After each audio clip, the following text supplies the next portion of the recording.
Hello friends, myself Amar.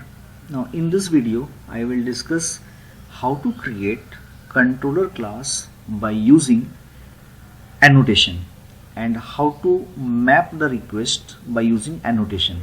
Okay, here what I have done, I have created a project that is Spring Annotation 3. Okay, and I have deleted the files redirect.jsp, index.jsp, and I have removed some code from web.xml.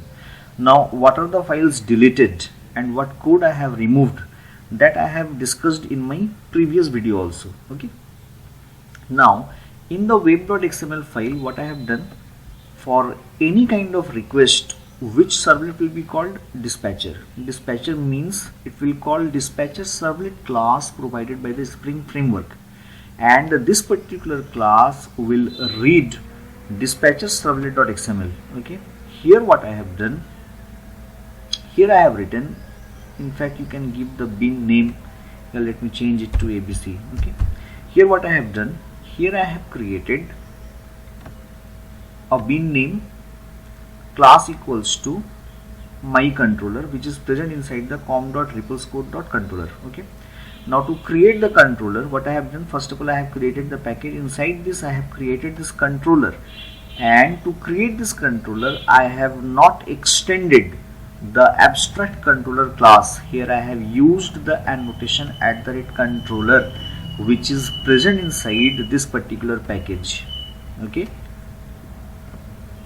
and here I have created a function, my function. This function is called as the request handler function, and here I have created a model and view.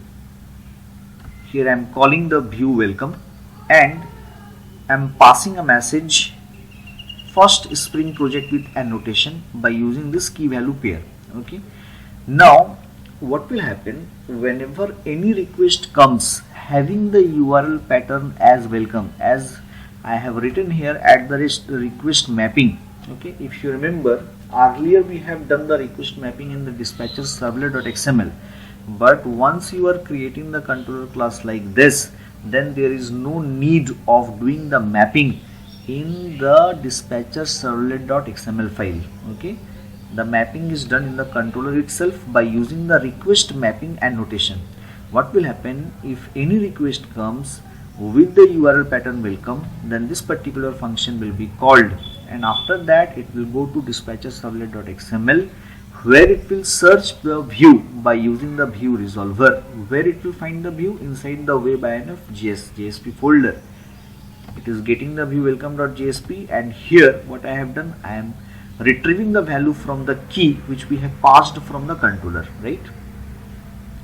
Now one more thing here, if you don't want to write the name of each and every controller here, suppose I am creating 10 controllers here, then you need to specify the name of all the controllers here. If you don't want to do that, then what we can do, we can use this context component scan base package, and here you can specify the package name.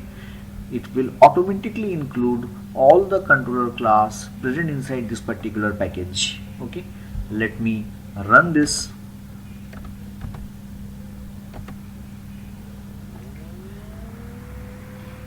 And let me show you the output. Okay, now welcome, enter. See, the URL pattern is matched and we are getting this message, first Spring project with annotation, which I have written here, this one. Okay, this is how we can create a controller class with the help of @controller annotation, and we can do the request mapping by using the @request mapping annotation. Okay, if you like my video, please subscribe my channel. Thank you so much.